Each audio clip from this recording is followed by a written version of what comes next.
Virgos, welcome to your May of 2016 Sidereal Astrology forecast.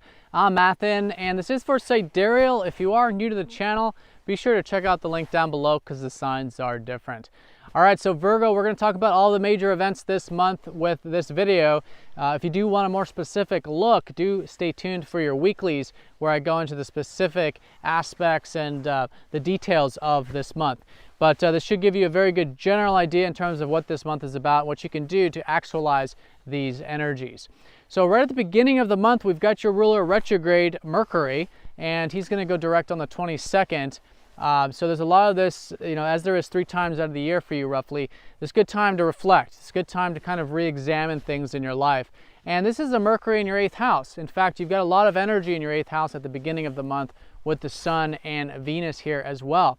So the 8th house is about the deep truth of life. It's about intimacy, primarily intimacy with self and having that connection with self, the deep truth, not shying away from anything, and being willing to transform, being willing to even heal and accept and go through that transformational life process. But it comes through being aware of the deep truths of self, which aren't always pretty.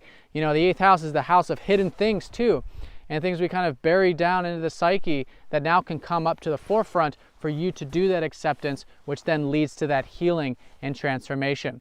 So a good place for you to focus on this month, I think. And with Mercury retrograde, perhaps re-examining the deep truths, what's really meaningful to you in life. How are your relationships in terms of their intimacy and their vulnerability and openness and all of that within them too, because that's a direct reflection of your relationship with yourself there. And what you can do to kind of see things in a new light. Try new things with it, different ways of transforming, different ways of seeing the self in that way, and what you can do to practice it and actually implement it and live it and embody it, because that's what Mercury is all about. It's your 1st house ruler, so it's about action. It's about who you are right now, really re-examining the deeper aspects of self, but how you can actually live it, embody it, and speak it in many ways too with Mercury. So it's still good to try new things. Oftentimes Mercury's talked about, in a retrograde, is talked about not taking action, but you do want to take action. Just be kind of malleable in the process. Try new things with this, go easy, take it nice and slow. But the more you implement it through that learning, then there's a tremendous amount you can actually learn through those experiences involving that this month. So that's going to be the key for you. And then the Sun here is that you're probably seeing the deep truths of life, not only with yourself, but probably in the external environment or with others. And Venus is that you can probably be enjoying, in fact, the fact that life can be very deep, because that's how we really connect to what life is really about on that fundamental spiritual level. And the deep truth behind everything is that beauty. And I think you can certainly be seeing that this month with Venus there. So the first major event of the month is on the 6th with the new moon in that 8th house of yours. So it's a good time to set intentions around these areas you do want to see that are meaningful to you, be cultivated, or intimacy, or whatever it is that's a really deep truth in life. So sitting with it, it's always a good time to reflect during the new moon. It's a very supportive new moon. In fact, it's forming a kite, but it's going to be conjoining up to your ruler Mercury. And so in many ways through this, you guys are coming to a greater understanding of yourself, and there's a new you forming. Maybe it's a deeper you, or it's the true you coming out more. And so with this, I think it's good to sit with it, think about it. It's very supportive, like I said, with that kite.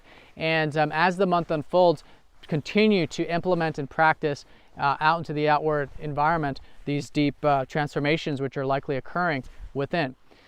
Now on the 9th, we've got Jupiter going station direct. This is fantastic. Jupiter's been retrograde for about the past 5 months, and this has been in your 12th house. So this is the house of your spirituality, right? The deep psyche. And this is the area that's really been cultivating for you. There's a lot of opportunities, in fact, for you here. It's been, the previous 2 years to this, a lot of focus on your goals, your drives and stuff with the North Node in that 1st house. But now with Jupiter and the North Node in the 12th, it's a good time for the next 2 years roughly for you to cultivate your spiritual self, right? And this is just getting that alone time, that spiritual time out, connecting to God, connecting to the present moment, whatever you do there with that. And although it's been more internal with Jupiter retrograde, Now from the 9th onward, there's a lot more of this forward moving energy where you can see perhaps the outward manifestations of that, or it becomes easier to get that alone time or that rest or whatever out in the, seemingly external environment. And you should see plenty of opportunities, I think, just to expand spiritually and grow on that level. Now on the 14th, the sun goes into Taurus, so there is energy going into your 9th house. I think it's going to be a very transformative month for you Virgos, because this is the point of the chart between the 8th and the 9th where transformation occurs. And it starts here, or it's going to be continuously happening, but you'll probably notice it very easily, I think, from mid-month onward, once the sun goes into the 9th house on the 14th, followed by Venus on the 19th. So you'll see that there's this shift where, from this middle part onward, you're probably seeing the adventure spirits of life. What's possible? What's the life path? What's your spirit? What's your inspiration in life? And that's a great area to focus on in terms of your purpose or your sense of adventure and all of that, which can help you gain that prana, gain that energy with the sun, and help you enjoy connecting to things like nature or travel and expanding your horizons with Venus there. Now on the 21st, we got a full moon right on the cusp between Libra and Scorpio. Okay, so there's going to be this cultivation now in terms of your 2nd and your 3rd house since the previous 6 months. So first of all, the 2nd house is the house of your values, usually material values, but your sense of self-worth, your self-value, your self-reliance. So in that sense, this is a good time to reflect on that, not so much in an internal sense, but in a more energetic sense. The full moon is about taking action. It's a high tide of the lunar cycle, and there's a lot of insight that we're gaining that can be implemented about that. So and it's a good time to do a status check around this time. How have the values been going? How have the material resources been going in your life these past 6 months? And what can you do now to shift them and change them so that you can continue to cultivate them going into the next 6 months of this whole solar cycle with that? Now, in terms of the 3rd house is the house of your communication. It's also the house of your mental mind, your insights, your practical things in life, anything in your immediate environment. So with that, if there's anything that has been being cultivated, such as with your communication or with reading or writing or sharing of information these past 6 months, continuing to move forward with that through that status check there. And it could be a very motivating full moon because it is going to be conjoining up to Mars.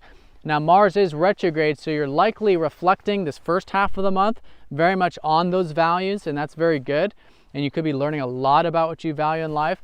And the second half of the month, you're probably reflecting on the communications quite a bit, or your mind, or the reading and writing and the practical stuff.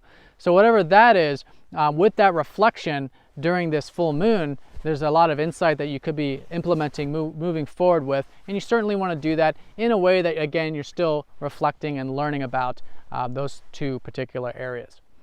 Now on the 22nd, your ruler goes direct. So this is where, again, transformation's really occurring here, because your ruler in the 8th house going direct is saying you guys probably learned quite a bit about this deeper stuff in life.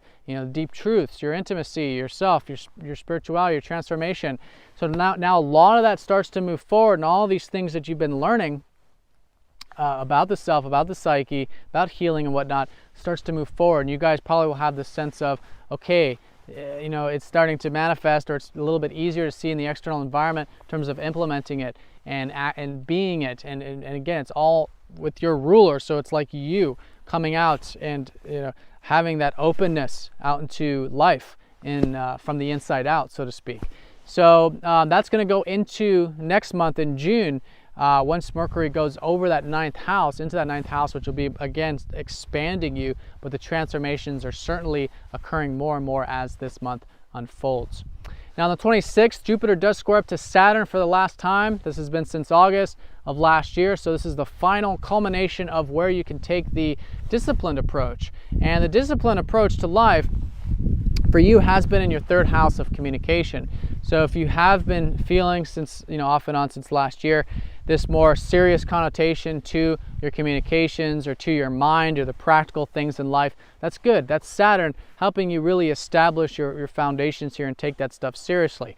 Now square up to Jupiter, saying that you got to really do that, especially with the mind and the more practical stuff, taking that seriously so that you can really develop this spiritual self of yours with Jupiter in that 12th house, right? So you can enjoy life in that deeper sense, in the spiritual sense, through that rest, through that relaxation, and that alone time, which is again very much expanding for you with Jupiter there.